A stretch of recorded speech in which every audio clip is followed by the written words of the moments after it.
Hello. Let's start. Barry Pennock has extensively studied the language of persuasion in advertising. He has also published numerous papers on the teaching and learning of English at a university context. He has dealt with several topics such as cohesion and coherence, discourse markers, lexical devices, and so on. He's also tackled gender issues in his publications. His research trajectory could not be more similar to mine. He seemed to have explored the same paths. I was copying you. He has studied advertising discourse from a pragmatic perspective, particularly dealing with the concept of face and facework. What he is to present here today seems to be at the crossroads of these various interests, presenting a pragmatic view of language and emotion in an educational context. Without further ado, let me introduce Barry Pennock from the University of Valencia and his presentation, Persuasion and Emotion, Exploring Face and Facework in Educational Settings. Thank you very much. First of all, I would like to thank Antonio, Mercedes and Laura and everyone in the organising committee for their kindness and for inviting me to give this talk. I've been to lots of interesting talks. The first day was great. The second day was terrible. But that had nothing to do with the conference. It was because I was in the emergency room and they were deciding whether I had pneumonia or bronchitis. And lucky me, I've only got bronchitis.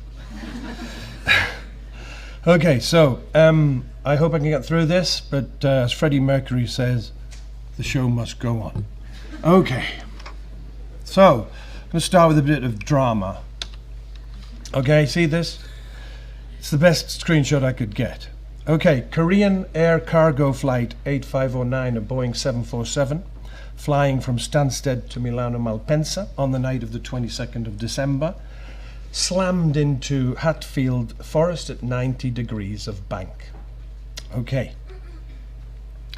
Evidence showed that the captain's artificial horizon, and that's one there, which shows whether the plane is flying straight or banking, which is, you know, in their languages, turning, was faulty. There are actually three on a Boeing, one in the middle and one for the first officer. The others, it was found later, worked perfectly. When the alarm went off, there was no discussion among the pilots, who remained strangely silent. The first officer didn't say anything. He should have told the captain that his instruments were malfunctioning and he should have taken over control of the plane. Why didn't he say anything? Those investigating the crash were not Korean, and although they had the transcription of what was said, they had no information on what they called the social interaction. So they got in a Korean interpreter. Clever idea. She said the captain was overbearing and agitated, probably because the plane had left late from Stansted. He was also quite critical of the first officer, who was described as being subservient. Now, the investigators went to Korea to find out how crew training was carried out, and they found that it was very hierarchical. There was no free thinking to deal with an unusual situation, hence the crash. It turned out, and this is from the video, it turned out the captain had been in the military and reached the rank of colonel. His first officer was only a captain. It seems that the first officer, and this is the conclusions that these people came to, you know, people who know nothing about pragmatics. They said that the first officer was trying to avoid conflict by remaining quiet. The main conclusion of the investigation was that the first officer did not dare criticize his captain. It was literally a case of death before dishonor. They said that it was thought that the Korean class system was perpetuated in the culture of Korean Air. It is very difficult to overcome entrenched cultural values, they thought. Also, poor crew communication had also contributed to a crash in Guam a couple of years before. Due to both these crashes, new training programs were put into place to foster a completely new culture within the cockpit. Since then, just if you're flying Korean Air, they've had a clean slate, so no need to worry. Okay, maybe. The moral of this tale is, in my opinion, that face can kill. Face can be deadly. Just in case you were wondering why I brought all of this up. Okay, I think face is an extremely important concept. Okay, as I wrote in the abstract, the first part of my talk will be on face. I will be looking briefly at the following on face and face work. I will start my overview of face with Goffman, 1956, who started modern studies on face. The reason I've got 67 there is both of the articles that I use are in the 67 publication, Ritual Interaction, but I've been too lazy to change the page numbers from the 56 edition. Okay, so sorry about that. Then I will jump to Brown and Levinson, whose work revolved around politeness, and finish off with what I consider one of the great unknowns of face work, Penman. Okay? Anyone heard of Penman? Good. That makes 3 of us. I will mention Locker and Watts, and may refer to researchers such as Spencer, O.T. Culpeper and others who've done some interesting work, but but I won't mention them much, as they have tended to stray from the Goffmanian tradition, in my opinion. In the second part, I will be looking at face and emotion in educational settings, and face and persuasion also in educational settings. Now, let's start with Goffman. Goffman defines face as the positive social value a person claims for himself. This normally happens during interaction with one or more persons. Whether it continues after the interaction, it seems to be a point of a conflict between some people. The word claim here is an important one, as face, it shows that face is not a given. You have to work for it, okay? He goes on to say that face is an image of self delineated in terms of approved social attributes. He adds another caveat, that is, that said image of yourself may be shared by those around you, so it doesn't depend solely on us. So face is not a given, it's something you have to work for. Okay, Goffman on one hand says ordinarily maintenance of face is a condition of interaction, not its objective. In other words, it's not an end in itself, but just exists so that smooth interaction can take place. In this sense, it's akin to Fraser's 1990 idea of politeness, what he calls a conversational contract. Basically, the being polite or maintaining face here is the default situation. In this line, same kind of line a year later, Goffman sees face work as ceremonial activity as opposed to substantive activity. Pure ceremonial would be phatic communication, I presume, because he doesn't really say it, whereas substantive would be, for example, making a request, giving an order, writing a letter, giving a speech, doing what I'm doing, etc. Although it's very difficult to separate the two. However, and this is where it gets interesting for me, this seems to contradict what he had said the year before when he points out that every face-saving practice which is allowed to neutralize a particular threat opens up the possibility that the threat will be willfully introduced for what can be safely gained by it. Here we see an interesting side to face work for which Penman in 1990 alludes to later. Goffman goes even further. I love the drawings. For example, he talks about aggressive interchanges, and in his typical wry sense of humor, he says, for which an audience is almost a necessity. I mean, why are you going to be aggressive with someone if it's just you and that person, you know? You want an audience. Okay, he also talks, and these are his words, about snubs, digs, and bitchiness.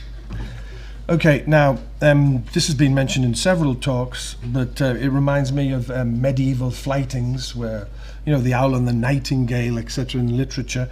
And, for example, ritual insults as portrayed in Lebov's Language in the Inner City. Okay, now Brown and Levinson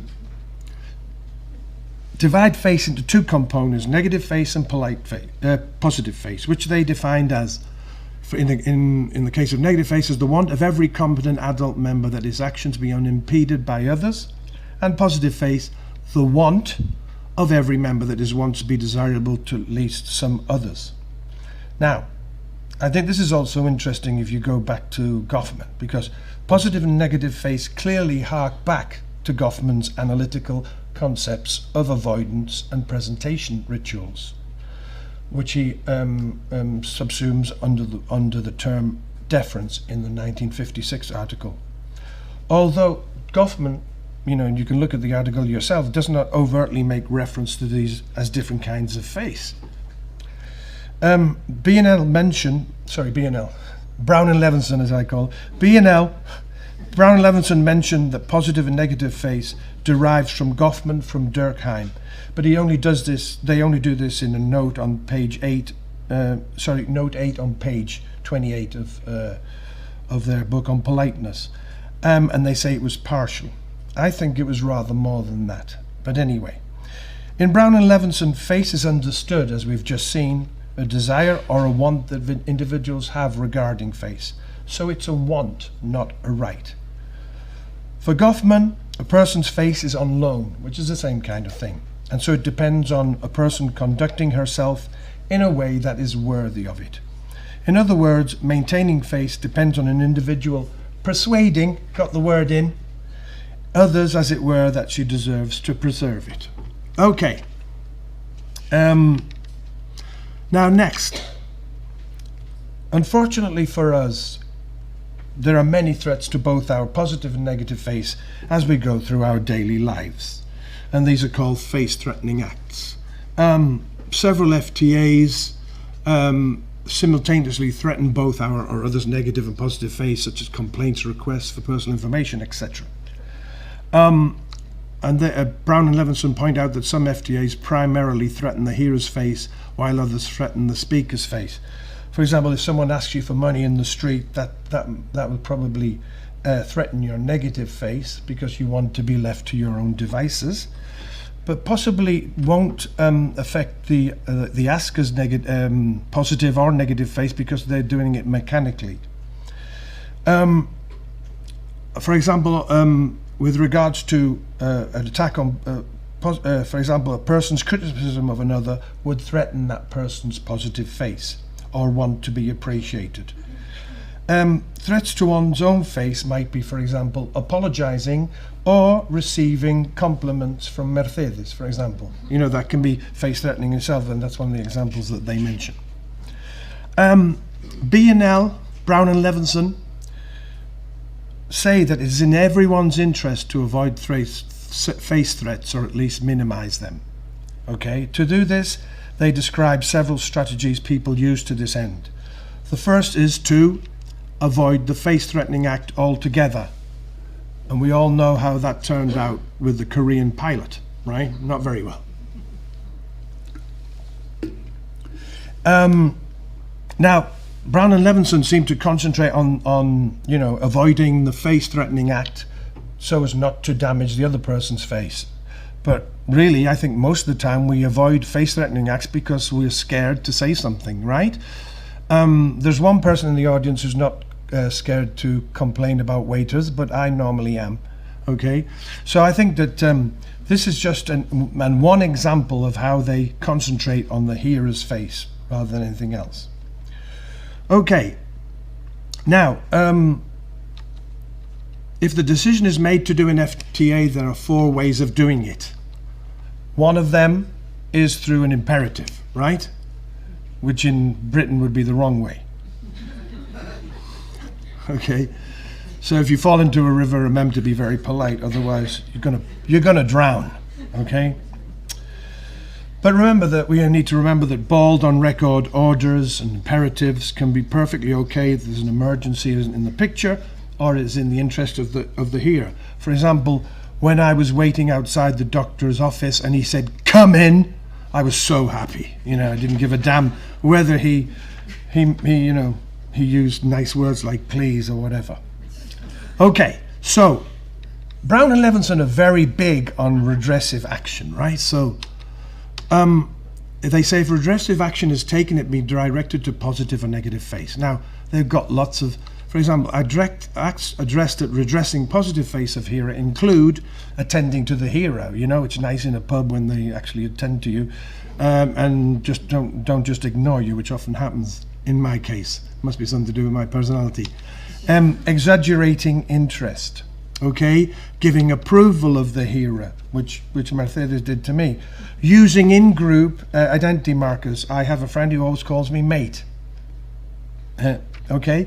Also, seeking agreement. For example, if you're starting a conversation, aren't these bloody politicians all the same, blah, blah, blah. And, you know, most of the time you'll get people who agree with you. Okay, so redress. Okay, that's the important thing for Brown and Levinson. Now, okay, using in-group identity markers, seeking agreement. Right, okay, forgot about those. Redress of negative face might involve conventionally indirect constructions such as can you pass the salt? They are conventionally indirect because of course you can pass the salt unless, you know, there's something wrong with you. Hedges such as a little, just, etc. The minimization of imposition, for example, getting to the point. Bloom-Kulka talked about that. And the giving of deference, which is to, for example, use honorifics. Okay? Now, I was listening to a talk on laughter and the other day, and I think I stole a phrase from it. Negative face work, if you think about it, is normally directed at specific acts, you know, would you mind if, etc. Whereas positive face work can be seen as, and I think this Professor Salvatore Attardo, is it? Yes, he mentioned laughter as a social lubricant, but I think also positive politeness can be described as a social lubricant. It's a very general thing, right? And in my analysis of TV ads, this is what I found a lot of. Okay, another way of doing the FDA would be to do it off record. For example, imagine I say to someone, I'm at a bit of a loose end tomorrow. The person might say, are you fishing for a date again, Barry? You know, the good thing about that is I could always deny. Say, no, I was just, you know, wondering if you were free, you know. Okay, so that's the good thing about doing FTAs off record. Now, penman, okay. Now, that's the most important thing that she says. Facework must be taken as the more encompassing and more fundamental concept. I know other people have said this, but she says it within the Goffman, Brown and Levinson tradition. Okay, this is important as Brown and Levinson, and this is their words, group the behaviours that Goffman describes under the rubric. Groups the behaviours of face that Goffman describes under the rubric of politeness rather than face. Okay, so they basically take everything that Goffman had and they call it politeness. You know, you might think, well, that wasn't a really good idea, but anyway, as they say, they did that and the rest is history. Penman was important to me because I have used Brown and Levinson to analyse TV ads. And the turning point was when I started to look at charity ads, which are very different from the rest. My co-researcher, Mila Del Sath, and I discovered what looked like a contradiction. The positive politeness strategies were used to threaten face rather than redress face threats. But we'll be looking at more of that later. Okay. Another thing is that Penman puts the emphasis not only on other directed strategies, but their self-directed counterparts. If you look at her analysis of courtroom discourse, you will see that her analysis is very detailed because she talks about, you know, if someone asks a question, that will be a threat to their face, not only to the face of the person who's having to answer the question. But also, she includes the facework categories of threats, which she calls indirect, and aggravation, aggro, okay, which can be directed at self and others and threaten either positive or negative face. Let's have a look at a taxonomy. I'm just going to give you a little teaser here because we don't have time to look at it. Yeah, you can see why we don't have time to look at it. But we see that we have mitigation, enhancement, protection, threats and aggravation of both positive and negative face of self and other. Okay, and also it can be direct or indirect. Goffman, which is one of the problems with Goffman, as many of you know, offers very few examples of face work. And even those he talks about are his own examples which he makes up. He's my absolute hero. I love the guy, but he doesn't give you many examples. Okay, a demerit for him. Okay, Brown and Levinson, on the other hand, and if you've read them, you know this, offer a detailed taxonomy of facework strategies and examples in 3 languages. 2 of them quite exotic, so I can't really understand why people say that they're Eurocentric. But anyway, that's a different discussion. Now, what I really liked about Pennock was that he showed me a way to continue to use all the substantial work carried out by Brown and Levinson while using Goffman's concept of face. In fact, you might have seen lots of articles where they start off saying positive face strategy, and in the end they just call it positive face, because the whole politeness thing, in my opinion, you need to use, to a certain extent, Procrustean methods to make politeness fit. Procrustes was a guy who chopped people's legs off so they'd fit in a bed. Not a very nice character. But anyway, okay, face and emotions at last. So where does emotion come into face work? Well, it is actually at its very heart. Okay, so Goffman says, if the encounter sustains, this is very simple, but it's direct. I think Goffman's very biblical, he's very pithy.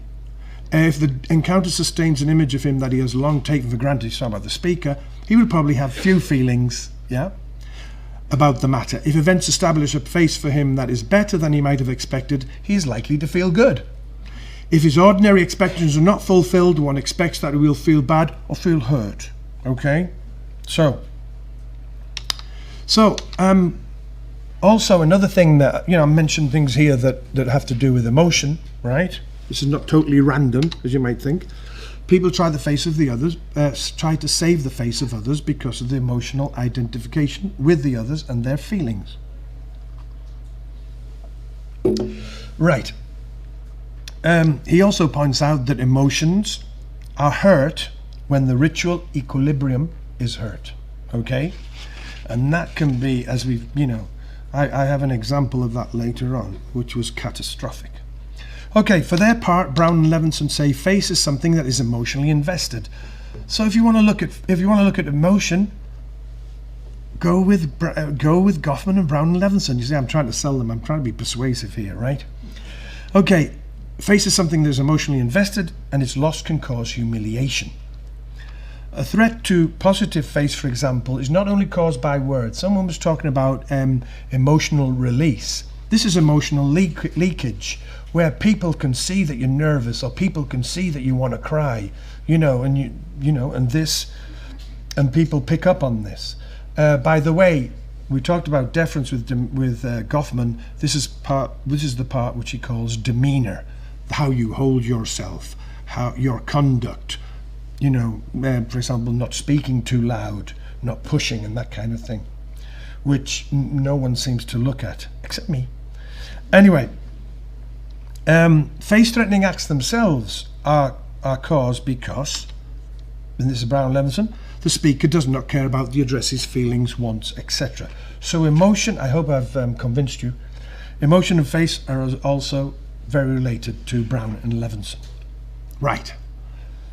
Face and persuasion. Now, regarding persuasion, face work, especially the kind espoused by Goffman and Brown and Levinson, and this is my own interpretation because I haven't found anything actually, is a major component. We often try to get people to do what we want by sweetening the pill, as it were, by using redressive strategies. I must warn you that a lot of what I have to say about persuasion is stuff that I have looked into in my research and advertising, but I think it can be used for other activities such as teaching, as I hope to prove later. Okay, so what is persuasion? Right, a classic. the attempt or intention of one participant to change the behavior, feelings, intentions or viewpoint of another by communicative means. So we've got the word feelings, so emotion is also part of persuasion. I would highlight the word attempt in the definition as the perlocutionary act, of which the verb persuade is an example used in Austin 1962, is problematic. People like Taillard, Marie-Odile, just practicing my French here, year 2000, very recommendable, it's on the web page in the UCL. Gu, G-U, 1993, Searle, also 1969, and Leach have raised doubts about whether the perlocutionary act is even part of discourse analysis. Why? Because it often has consequences in actions and not words, and there is no one-to-one relationship between an utterance and the effects it causes. In fact, you might say something and then it'll have an effect 3 years later, you know? So it's a very problematic thing. So anyway, going back to Lakoff, 1992, she maintains that persuasion can be used to do mundane stuff like changing our buying habits, but can also be used to change our beliefs. She uses the example of a Coke advert which links the drink with images of young people, thus suggesting that Coke is an appendage of that very desirable, it seems, stage in everyone's life. Enjoy it while you can. They're not listening. Okay. I think this also happens in classrooms where we attempt to persuade students to voluntarily put their faces on the line and get involved in classroom activities, because they're our intellectual products, right? Teachers, at least in Spain, I don't know in other countries, teachers also often try to change students' beliefs. In fact, as my colleagues at the University of Valencia know, it's one of the transversal competences in European tertiary education to get to students to accept otherness, for example. In our university, we, yes, English teachers, are supposed to teach competences having to do with ethical considerations such as how we treat others. It's one of the competences in our subjects involving gender, race, etc. And topics such as plagiarism. Taking into account that face is a very important aspect of this type of persuasion, you know, you've got to win the person over, we can't seriously just order them to modify the behavior. Or maybe we can, I don't know. Anyway, so Taillard 2000, fantastic article. So if you haven't seen it, because hadn't seen this until a couple of years ago. Now, Taillard uses relevance theory in the field of marketing. She weighs up the relative merits of overt and, I can say covert, like Ruth, but I normally say covert. I must be like an American thing. Okay, she talks about the relative merits of overt and covert marketing. She gives an example of creating a more personal feel in a department store by having the employees use customers' names. She talks about 2 ways of going about this. She doesn't mention face, but why even do this unless one wants to enhance the customer's positive face? I mean, that's the only reason you would use someone's name, right? Go to all the effort. This might be a case, you could say, using Brown and Levenson's terms of exaggerating interest or attending to the hearer. Now, yeah, I'm going to get to the next bit. The first method is to tell customers openly in a letter that this will be the company's policy, that they will be called by their names, by the employees. Technically, and I'm a bit scared about doing this because I have experts on relevance theory in the audience, but anyway, technically the first method is made up of 2 intentions. The informative intention is to make manifest or more manifest to the audience a set of assumptions. In this case, it would be, I, which would be, the person's name. And this is from Taillard. But anyway, she takes this from them. The communicative intention, on the other hand, is to make it mutually manifest to an audience and communicator that the communicator has this informative intention. Okay, I've never met Sperber, but Deirdre Wilson, I mean, what a brain. I think this does a much better job than talking about the perlocutionary act. But anyway, that's my own opinion. So this is, in Taillard's words, the first method involves overt, ostensive communication. That is when the communicator undertakes, wait for it, an efficient, overt attempt to secure her audience's attention and make it mutually manifest that she intends to convey a particular piece of information. Okay, which is the one we've just seen. The other method is just to get employees to address customers by their names, but without informing said customers about this. So the second method is covert, according to her. In other words, the communicator does not make her informative intention mutually manifest. In my opinion, all this has to do with face. And I remember we were talking about this over lunch. We like to be called by our names, or at least to know that people recognize us. That makes most people feel more wanted. However, do we like it when we know that someone is calling us by our name to ingratiate themselves in an obsequious lick-spittle fashion, as in many waiters in a country I won't mention? I don't think so. So I think method 2 is better. From a face point of view, 2 is better as we are led to think that our positive face is genuinely appreciated. And this would make us better disposed to the department store. Maybe, unless you're very cynical like me. But yeah, if someone calls you, hello, Mr. Pennock, that would be really nice. But if I know from a letter, come on, get real. How does this relate to the classroom? You're probably all wondering that. Well, knowing people's names is also important in the classroom, especially if it's seen as a genuine desire to get to know the student. However, it is a strategy, and most strategies are covert. Okay, but I do tend to genuinely try to learn people's names, and I think my students appreciate that.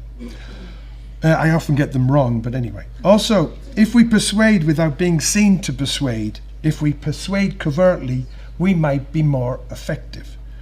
We can always force students to learn stuff, learn this or else. I experienced that during my years studying here in Spain. Or we can try to persuade them covertly, okay?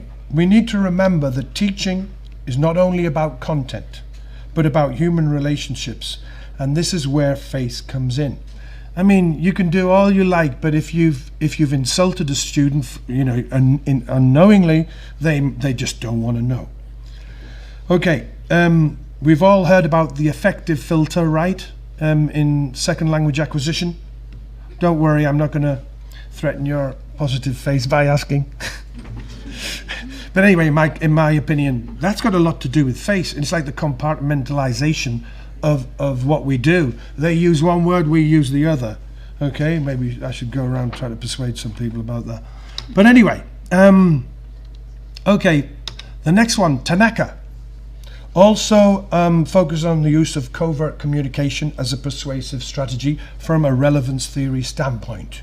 Okay, and she says, covert communication, a case of communication where the intention of the speaker is to alter the cognitive environment of the hearer, to make a set of assumptions more manifest to her, without making this intention mutually manifest. Now, isn't that better than a perlocutionary act? I've tried to alter lots of people's cognitive environment and got nowhere, like asking for money or better pay. I altered their cognitive environment, but didn't get anything out of it. But anyway, and I think that's a strong point, because you can do it, but it doesn't mean you're going to be successful. Anyway, Tanaka again, sex and snobism. Now, Tanaka, the big thing about her thing about covert persuasion in TV ads is that images of beautiful women, or in this case a beautiful man like Ronaldo, or the inclusion of prestigious accents, cannot be used overtly. You can't use sexism unless you use the accent or links ones, but they're not supposed to be taken seriously. So you won't find overt types of sexism or snobism. So they're done covertly. And as someone said the other day about images are a perfect way to do this. And isn't this what teachers try to do to a certain extent? we try to get a student interested in a subject by relating it to their own interests. And because let's face it, if you worked in a secondary school, for many students, being interested in a subject, and even at university, is taboo. You can't say, oh yeah, I like the history of the English language. They go, what? You must be joking. And some people do, but they have to keep it quiet. So, you know, if you try to do it in a covert way, you know, maybe you'll be more successful than if you just try to make them learn. Another thing about Tanaka that she says about advertising that also has to do with teaching is to make the advertisers do their darndest to make the audience forget they're being sold something. Okay, this reminds me of task-based learning. For example, in task-based learning, one of the beauties of task-based learning is the students forget that they're learning English and they just get on with the task, and it works really well, especially in our TILA project, which is just finished. It's the same in the case of gamification. We have a virtual world, and we have Dutch students and English students speaking German, and they're trying to reach the next level using their avatars and stuff, and they get so carried away with it, you should hear the emotion in their voices, and they forget that they're actually doing what teachers want them to do. Okay, and I think this has got to do with face, because if you get people working towards a common goal and they reach that goal, that must be good for their positive face. Another good thing about task-based learning, where the teacher's not that important, is it's less about making mistakes and more about being creative, which is obviously good for avoiding threats to positive face. Okay, just a couple of ideas I'm throwing out here. But anyway, also Tanaka talks about low level of trust and collaboration between interlocutors. This has been this way ever since the foot in the door salesman. They put the foot in the door and you can't close the door, and these people ring you up constantly. So there is a lot of mistrust. But in many classrooms there's also a lot of mistrust, because they know you're the person who has the power in the end. Okay, so maybe it's sneaky, but trying to avoid this by being persuasive covertly might be a good idea. Okay, now next one. To err is human, to admit it superhuman. This has to do with face and error correction. If we admit that we are wrong, we threaten our positive face, unless we do this as a self-deprecation strategy. And we must remember that learners make lots and lots and lots and lots of mistakes. They err a lot. Anyway, and I think this is totally, not based in fact, but I got it because it said something that agreed with what I was saying. I don't think this is why children learn, but maybe to a certain extent, a small ego means you're not so bothered about losing face. We just say, when you're a little kid, you just say what you want, and you don't bother about being right or wrong. This changes dramatically when you become a teenager. Okay, threatening students' face, it seems, is inherent to the classroom environment. Nugent says, instructional goals require the teacher to perform many acts that are face-threatening. These include requesting attention, calling on students to answer, and correcting students' mistakes. She points out, however, that trainees are given very little training in avoiding face threats. And students, teenagers, have a very heightened sense of what they think is justice. If they feel they're not being treated fairly. Okay, she also says, and I think this is important, that lessons do not exist independently of social relationships between the teachers and the students. And what I said before, if you lose the students because they don't like you anymore, then you're dead. You're dead in the water. Okay, error correction. I never do it. I know people who do. Error correction, immediately after the error. But of course, this depends on, I don't have as much rapport as some people, and also depends on the weightiness of the threat, etc. Okay, how long have I got? Because did we start a little bit late, or should I try to keep to the time?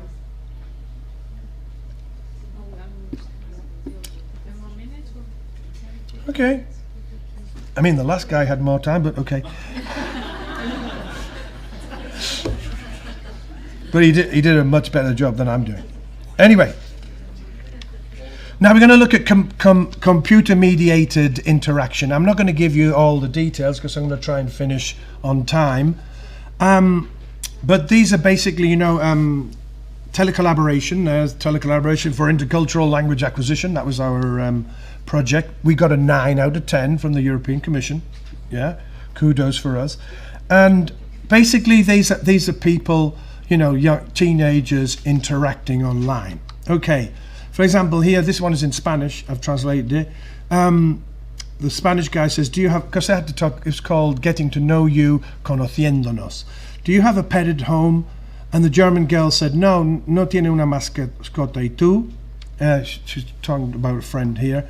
And he says, yo tampoco, pero tengo a mi hermana que es suficiente. Right? Now, as far as I can see, there is no politeness here, but there is a lot of face work. Okay, and this can be described by appealing to Brown and Levenson's categories subsumed under Penman. The final phrase flouts the maxim of quantity or possibly relevance, but it has a face work goal, namely to joke, which is part of the macro positive face strategy. Sorry, that was a mouthful. The macro positive face strategy of claiming common ground. Brown and Levenson, page 102. Banter of this kind is a typical strategy in conversations and could be called creating rapport. We found a lot of this in our project, okay? And you won't find this in normal classroom activities. Maybe not even in classroom activities where you have, the two people from the same class because they're sick to death of seeing each other, right? Okay, the next interaction. Oh, sorry, she laughs. Anyway, notice that the German girl was speaking Spanish here, right? The same people. And then this is a really nice one. My friend has a question. Friend lifts finger. That is do you have a boyfriend? And the German girl says, she's really canny, as we say in the Newcastle area. Yes. She smiles and then I don't, puts on a glum face. Yeah. Why? I think I am not beautiful enough, she says. She's actually a very pretty girl, but anyway. Spanish guy who's a real card. He's a real crackerjack. He says, okay, he looks at his friend and he says, the German girl laughs and he says, he thinks that you're beautiful. And she says, thank you, that is what I wanted to hear. So if anyone ever tells you that the teenagers have not built up a pragmatic competence, just give them this example. Okay, so we have questions here, for example, but am I threatening someone's negative face by asking a question? No, because that's what they're there for. It's their task. This genre has a lot to do with it too, and what they're supposed to do. But we see a case of self-deprecation here, right? But I think I'm not beautiful enough. But I don't think it's a genuine, what I call a genuine case of self-deprecation. She's not saying that because, she wants sympathy. And I don't think she's fishing for a compliment. However, I think she's just playing a game with her Spanish peer. Now, oh God. I know, but I've also seen other people who've used very long quotes. So, but I'm just gonna let you go through this very quickly. But for me, this is Goffman at his very best, and he's saying stuff that other people have said about impoliteness, which has already been said. In my humble opinion, he's already said it. Okay, as you can see, I'm a big fan of Goffman.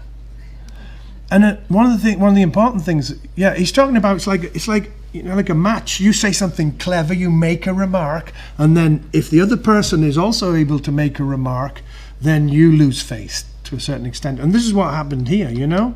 We can see this here. He started off making a remark, and in the end, she won. Now, I don't think his face loss was very great because he just went on and did something else. Equally silly. I won't tell you what it was because he showed them a dirty photograph. Okay.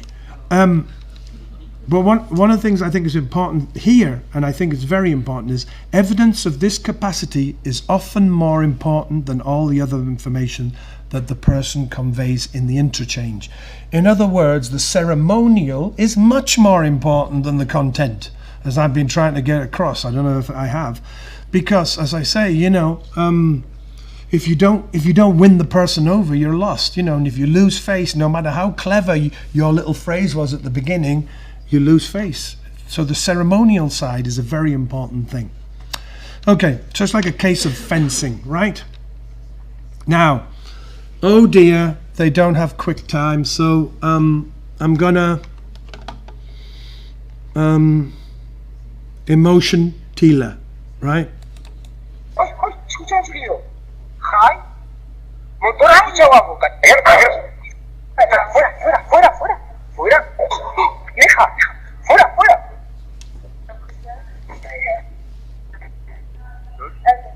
Hola. Yeah, this is part of the interaction, okay? I better turn this off, otherwise the only problem is I don't know which one it is. Because there are so many, 1, 2, 3. I mean, oop, yeah, let's go, no, there's probably another one, right? This one here. Right, that's what he was saying. He escuchado un sonido. Fuera, fuera, fuera, fuera. Neha, which is the girl. Fuera, fuera. You know, hola, hola. You know, I mean, come on. You wanted emotion? That's emotion. And you can only get that if you use the Tila method. No, I mean, you can get this when students interact, okay? Because they're really interested. So I'm kind of pushing Tila here too. Okay, now, this is what Goffman would call demeanor. Now, obviously, for a teenager, demeanor, the way you act, is a very different thing from an adult. I mean, I don't see my colleagues, you know, acting like this when I appear when we're having Skype meetings. You know, oh, Barry, it's Barry. Just doesn't happen. Unfortunately, it just doesn't happen. Okay, so, right, the next one. Well, anyway, self-deprecation. The next is a case of self-deprecation. And basically what he's saying is self-deprecation is good because if you criticize yourself, you know where to stop. Whereas someone else criticizes you because you haven't already preempted them, then you might be in trouble because they might hurt your face. Okay, so that's what he was saying. Now let's have a look at this one. QuickTime doesn't work. My English 0. Okay, I love this guy. Neha. One question. So, my English is very bad, okay? My English is 0. My English 0. Cosmina sí sabe. They're such sweet kids. Okay, so yep, we're going the wrong one. Yeah, so yeah, so actually, oh yeah, I'm in the wrong place, right? The wrong place at the wrong time. Ah, there we are. Yeah, okay. So this is what he says. One question is typically Spanish when they want to say, I've got something to tell you. Right? It's very difficult to get Spanish students not to say Barry, one question. Well, just bloody well ask it then. Okay, one question. O sea, which is like, you know, my English is very bad, okay? My English is 0.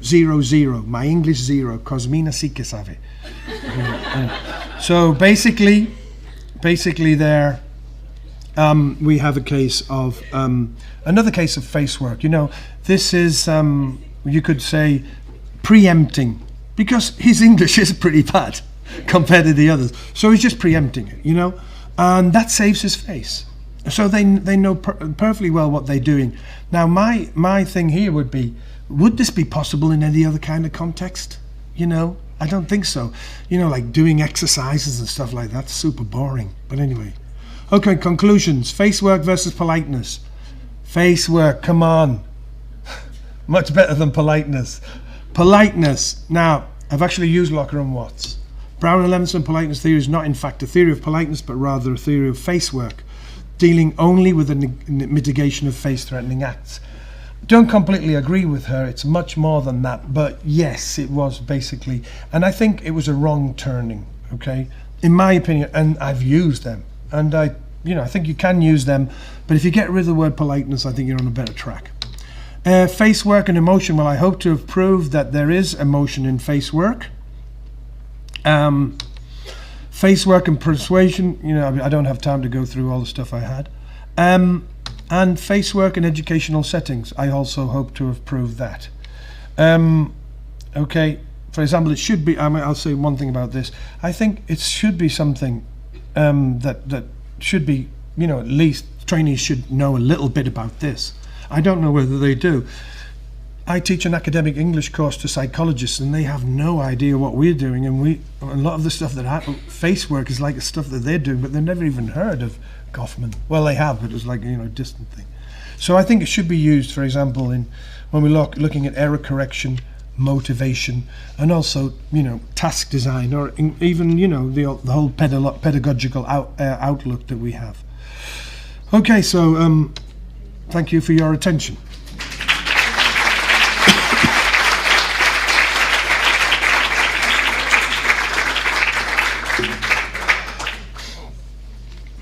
Thank you very much, Barry. Really, really interesting presentation. Any questions? Well, it's just a comment. When you said that maybe you were alone thinking that there was emotion in politeness theory and facework, well, I think you're not. We all pragmaticians, all we people who work on pragmatics, we know that, in fact, emotion is the basis of politeness or facework or relational work, as they call it now. You know that now they speak about, they don't say facework or politeness anymore, they speak about relational work, because it's a relation between speakers, and that's what you're all the time taking into account. And of course, because you're worried about what the other person is going to say and how they're going to react, and so that's why I'm going to choose either go on record or go off record. So it's a permanent, I would say, empathy that has to, if you use it appropriately, let's say, the rules of politeness or of facework. So I think that yes, and this is how we see that emotion is present in language, and even from the moment, even before we start, we open our mouths, because there's this demeanor. The fifth strategy, which is do not do the FDA, and sometimes you don't do it because you're taking into account the other person's feelings, or because if you open your mouth, maybe you're going to hurt or not. So that's also, silence also has meaning that could be or could have an emotional consideration. Yeah, I think I used that when I said the second day was terrible, and I deliberately left a gap. Then people were, what the hell? And even Robin Lakoff back in the 70s, one of her principles, where she said, make A feel good, make the listener feel good. So there, in that case, she was taking into account the emotions or emotional state of the interlocutor. So indeed, what you have said is really something that it was worth paying attention to and showing the. I hadn't given it much attention, to be perfectly honest. I was looking at strategies, but I wasn't. Thanks to this conference, I've got turned on, and I think the persuasiveness thing too is something I'm interested in now that I wasn't interested in before this conference. So well done. Yes. But about relational work and all of that kind of thing. I think we build our work on the shoulders of giants. And I think that there should be an effort made to use the work of Goffman and Brown and Levinson, and maybe not create our own terminology, which is basically saying the same thing. So I'm actually criticizing some people there. Yes. I'm trying to be nice, but I don't. I agree with you. To be perfectly honest, I don't think that a lot of what is said has actually given us a lot of the whole thing about impoliteness and politeness has generated a lot of very good good intellectual work, right? But whether, I think if you look at Goffman, it's already there. And what's more, there's a place between being polite and being very, very rude, and we just saw that with the Spanish guy and the German girl. Playing for points, which people do all the time, Yeah. But anyway, that's my humble opinion. Yeah, but thank you very much for this thank you guys. Interesting talk. Thank you, Barry. Very, very interesting. And well, more than a question is a comment, because I have been working in this field and I have designed a course for teachers dealing with the politeness strategies that teachers may use depending on the method they use. For instance, task-based learning, as you said, favors more positive politeness. All traditional methods use more negative politeness, and also the relationship between teaching styles, or authoritarian or permissive, etc. And something that is very interesting for me is that when I ask students about stories they have of teachers and reflection on their teaching styles, most of them seem to prefer authoritative style and negative politeness when it comes to learning. For instance, when they say, we were in bachillerato and we had selectividad and we preferred authoritative or authoritarian teachers using negative politeness because we learned more. And they see task-based learning and positive politeness as permissive, and it's fun, but we don't learn so much. And I think we have still I've heard that, a lot to do in that field. And I think it's really very necessary that we have discourse analysis, politeness of face work. I really prefer face work too, together with education and teacher training. Yeah, I'd be interested to see that, the work you've done.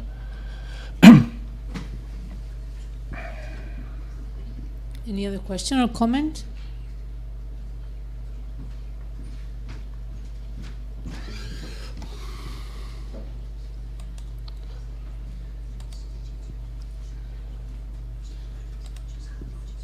Yeah, thank you for your inspiring talk. I will go back to Brown and Levinson and reread it. On the one point you mentioned, they take into account languages like Tseltal and language in India.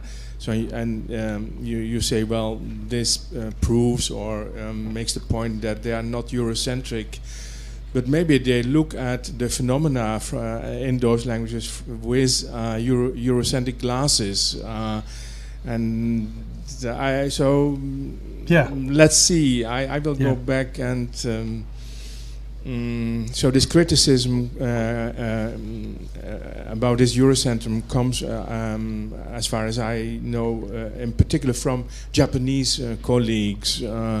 They have strong opinions about that Japanese politeness, and so it's totally different. Yeah. And that you have to look at it in their own terms, so to say. And so it's open point for me. So. Yeah, I mean, I remember reading one article. I'm sorry, I can't remember the name of the author, but about Japanese politeness, and someone either, saying that it's completely different, and then a reply to that was, you say the sensei or whatever it is, the teacher says something using without honorifics and then using honorifics, but then they say, well, what if the teacher's not present? Do you have to mention? Does that change things? And what if the sentence is, and this is from the article, the teacher raped the student? In what possible way could that be, polite? And with regards to the Chinese thing, where there is a lot of because I suppose we all have Chinese students, and they say that their community is very important, etc., etc. But for example, doesn't that also? I mean, and that if they do badly, it can reflect badly on their community. But I mean, if I'm from the University of Harvard, doesn't that reflect well on me? So it's not totally individualistic. I'm from the University of Valencia. I mean, who cares, But if I was from the University of Harvard, wow. So I mean, I think there are ways of getting around that, but I think there's a certain amount of truth. But I'm a bit worried that maybe, if politeness is so different, then I think we're all human beings, and basically, they're obviously. I mean, Brown and Levinson say this in their book that but they don't go into it. They don't go into it, but they say, of course, there'll be, there will be conventionalized ways of greeting people, etc., and maybe even more ad hoc occurrences of face work, of politeness that they haven't taken into account. It's just that I thought there was a lot of, it's a bit like Stephen Krashen when, his theories, when he brought his theories out, they're like 10 years after that, there was a period of crash and bashing. Everyone was bashing the poor guy, Yeah, what's the difference between acquisition and learning, and this kind of thing. So, yeah, it's always legitimate to question, when someone says it's a universal. I absolutely agree with that. But I have my own opinion on that. But anyway, we have one question here, maybe another one. Isn't it time to go? I mean, I want to go to there's a Finnish guy whose talk I'd like to. Okay, then. Well, maybe one very quick one. Questions for afterwards, or? Okay.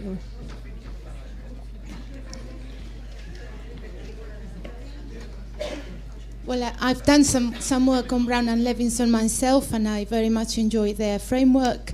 I just thought to comment on the fact that it seems to me that their labels of positive and negative to describe both face work and face are a bit unfortunate, because obviously one can redress positive face both in a positive and negative way, and the other way around. That's one thing. And the other thing is that I don't quite agree with your comment about begging in the street, that it doesn't quite threaten the speaker's face. I think begging for money is always self-deprecating activity. However, mechanically one has become enforced to doing it. That's what. Oh yeah, I think probably at the beginning stages, it probably was, really a really big problem, But yeah. Well, thank you very much, Barry, and particularly for the effort you've made being so sick and coming here and letting the show go. Okay. Well, thank you very much. Thank you.